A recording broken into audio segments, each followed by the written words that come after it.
प्यारा भैया बहन नमस्कार। कक्षा 12वीं विषय गणित रोले एंड लैग्रांज थ्योरम 15/12/2020 दिन मंगलवार आप सभी के लिए सुबह मंगलकारी हो। 13.1 का क्वेश्चन 5वां देखते हैं।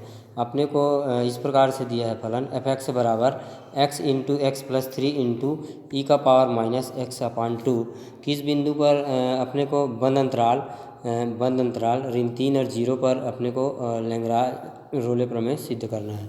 ठीक है, तो यहाँ पर a बराबर कितना दिया -3 और b बराबर 0। तो पहला नियम है चूँकि ये बहुपद फलन है और चरघातांकी फलन है ना। और क्या है? चरघातांकी फलन है। सदैव क्या होता है? सतत फलन होता है ना। हम लोग थ्योरम में देख चुके हैं पहले। यहाँ पे ये e का पावर चरघातांकी हो गया और ये बहुपद फलन है, दोनों एक साथ है, इसलिए हमेशा क्या होता है? सदैव सतत फलन होता है। साथ ही दो सतत फलनों का जो गुणनफल है वो सतत फलन ही होता है। तो यहाँ पे चरघातांकी और बहुपद दोनों का गुणनफल है, इसलिए सतत होगा। तो पहला नियम है, इसलिए f(x) बराबर x इंटू एक्स प्लस 3 ई का पावर माइनस एक्स अपान 2 संवृत अंतराल -3 और 0 में क्या होगा? सतत होगा। दूसरा नियम देखते हैं यहाँ पे। समीकरण 1 का x के सापेक्ष अवकलन करेंगे डिफरेंशिएशन करने पर, तो इस प्रकार से हो जाएगा ये d/dx f(x) बराबर d/dx x और x प्लस 1 इसको फर्स्ट फंक्शन मानते हैं और ई का पावर माइनस एक्स अपान 2 इसको सेकंड फलन। तो दो फलनों का गुणनफल है। तो ये कि f डिफरेंशिएशन x हो जाएगा ये बराबर है ना। ये कैसे हो जाएगा? 1/2 x प्रथम फलन d/dx ई का पावर माइनस एक्स प्लस धन द्वितीय फलन का अवकलन धन द्वितीय फलन और प्रथम फलन का अवकलन। फिर ये कितना हो जाएगा? -1/2। ये तो गलत है, ठीक है। और f(x) बराबर -1/2 x प्लस 3 ई का पावर माइनस एक्स अपान 2 धन 2x धन 3। ये x² हो जाएगा, गुणा होगा तो इसका डिफरेंशिएशन करेंगे तो कितना मिलेगा अपने को? 2x। और ये 3x हो जाएगा तो इसका डिफरेंशिएशन होगा तो 3 मिलेगा इंटू ई का पावर x/2 है ना। अब इसको 1/2 और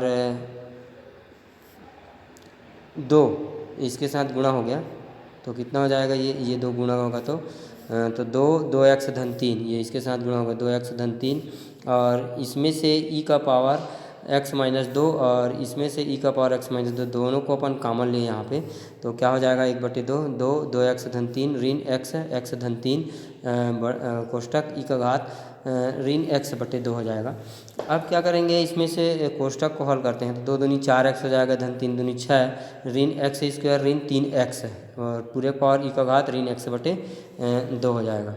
अब 1/2 ई का घात ऋण x/2 इसको इधर लिख लिए हैं -x और 4x में 1x घटेगा तो 1x बचेगा और धन 6 है ना। तो ऋण x² धन 3x ऋण। अब इसको मध्य पद को बांटने की विधि से 2 भागों में बांटे हैं इसको x को, इसको लेके चल रहे हैं 1/2 ई का घात ऋण x/2 को 1/2 ई का घात ऋण x/2। इसमें से x निकल जाएगा तो क्या बच जाएगा? 3, ये 3 हो गया है ना और ऋण x। फिर इसमें से इन दोनों में से अपन ऋण 2 निकाले हैं तो x ऋण 3 अब x है ना। अब यहाँ से ऋण चिन्ह निकाल लेते हैं क्योंकि 3 ऋण x है इसलिए 3 ऋण x हो जाएगा, ये धन हो जाएगा।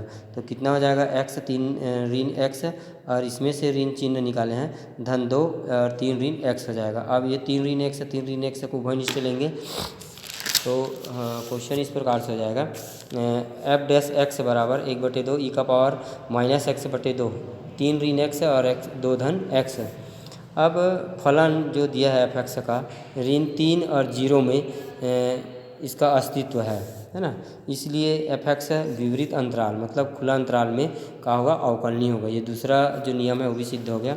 अब तीसरा नियम में fa बराबर fb अपने को लाना है, क्योंकि f(x) बराबर क्या दिया है? x इंटू एक्स प्लस 3 ई का पावर माइनस एक्स अपान 2 इसको समीकरण 1 मानते हैं। तो समीकरण 1 में x बराबर ऋण 3 रखेंगे है ना। अपने को रखने पर इस प्रकार से हो जाएगा f माइनस थ्री बराबर, ये x की जगह क्या रख रहे हैं यहाँ पे माइनस थ्री, फिर x की जगह क्या रख रहे हैं, फिर माइनस थ्री रख रहे हैं और प्लस थ्री, तो माइनस और प्लस कट जाएगा, ई का घात माइनस एक्स की जगह ई का घात ऋण 3/2 है ना, ये जीरो हो जाएगा तो जीरो हो गया। और x बराबर जीरो, तो समीकरण एक में मान रखने पर तो एफ जीरो बराबर जीरो, जीरो प्लस जीरो, तो क्या हो जाएगा, इसका मान भी जीरो हो जाएगा। तो इसलिए f माइनस थ्री बराबर एफ जीरो का मान जीरो जीरो है। अतः एफ एक्स रोले प्रमेय के सभी प्रतिबंधों का पालन करता है। तब अपन एक वास्तविक फलन वास्तविक संख्या लेंगे c बिलोंग्स टू ऋण 3 और 0 है ना, खुला अंतराल, छोटा कोष्ठक लगा इसलिए खुला अंतराल का अस्तित्व इस प्रकार होगा कि f डिफ्रेंशिएशन c बराबर 0 लेंगे। तो यहाँ पे अपन मान रख देंगे यहाँ पे, चूँकि f डिफ्रेंशिएशन x बराबर कितना मिला अपन लेके आए हैं 1/2 ई का घात ऋण x/2, 3 ऋण x और 2 धन x, इसमें x की जगह क्या रखेंगे, c रख देंगे। तो इस प्रकार से हो जाएगा 1/2 ई का घात ऋण c/2, 3 धन c 2 धन c बराबर 0। अब इन दोनों का अपन इस तिर्यक गुणा कर इसके नीचे ले आते हैं तो जीरो ही हो जाएगा। तो दो गुणनखंड मिलेगा अपने को, 3 ऋण c और 2 धन c बराबर 0, तो अलग अलग हो जाएगा जीरो के बराबर, 3 ऋण c बराबर 0, 2 धन c बराबर 0 के, तो c बराबर 3 और c बराबर ऋण 2, या c बराबर ऋण 2 बिलोंग्स टू ऋण 3 और 0।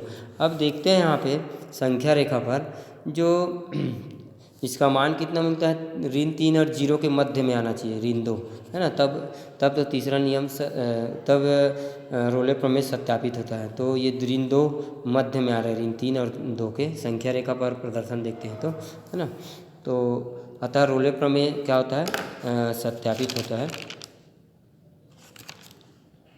धन्यवाद।